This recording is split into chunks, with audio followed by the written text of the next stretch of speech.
अदलिया से हम तो उम्मीद वाबस्ता किए जा चुके हैं।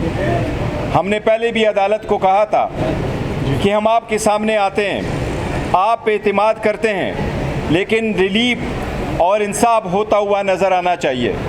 अब बड़ा अनफॉर्चुनेट है, सियासी तनाव तो मुल्क में पहले से ज़्यादा था और तनाव ख़त्म नहीं हो रहा, बढ़ता जा रहा है।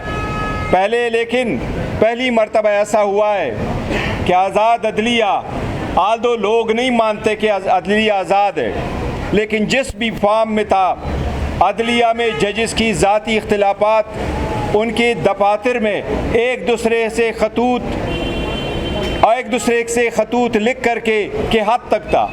अब अदालत में जजेस भी एक दूसरे के साथ खुलकर लड़ाई झगड़े पे आ गए हैं। कल इस्लामाबाद हाई कोर्ट के जस्टिस तारिक जहांगीरी साहब को जो रिस्ट्रेन किया गया है, ये बड़ा अनफॉर्चुनेट है। मैं समझता हूँ और हम समझते हैं कि आईन में एक ऐसी कोई गुंजाइश नहीं है। ये फैसला सुप्रीम कोर्ट का फुल कोर्ट ऑलरेडी रिजॉल्व कर चुकी है। इफ्तियार मोहम्मद चौधरी के दौर में जब रेफरेंस फाइल हुआ, सुप्रीम कोर्ट के फुल कोर्ट बैठी, वो 13 जजेस थे, लेकिन बाकी जजेस अपनी वजह से रिक्यूज कर गए थे क्योंकि वो मेंबर थे सुप्रीम जुडिशल काउंसिल के। इसलिए वो जो सुप्रीम कोर्ट का फ़ैसला है वो फुल सुप्रीम कोर्ट का फ़ैसला माना जाता है। उसमें सुप्रीम कोर्ट ने असूल वज़ा किए थे कि किसी भी जज को उसके जुडिशल काम से रोका नहीं जा सकता। उसको जुडिशल काम से रोकना, उसको मुअत्तल करना या उसको ख़त्म करना, डिसमिस करने के मुतरादिफ है। इससे आम आदमी इफ़ेक्ट होगा। आवाम का पहले अदलिया से काफ़ी एतमाद उठ चुका है। अगर ऐसे झगड़े कंटिन्यू रहे तो ये एतमाद ख़त्म हो जाएगी मुकम्मल। सुप्रीम कोर्ट को चाहिए कि इस पे एक्शन ले। हम इस बात की भी मुंतज़र थे कि हमारे पिटीशन भी सुने।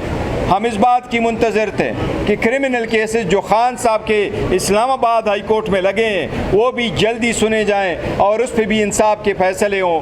अगर जजेस का झगड़ा आपस में इस हद तक है तो आप ख़ुद सोचें कि फिर किस हद तक लोग अदालतों पर इन्हिसार करें।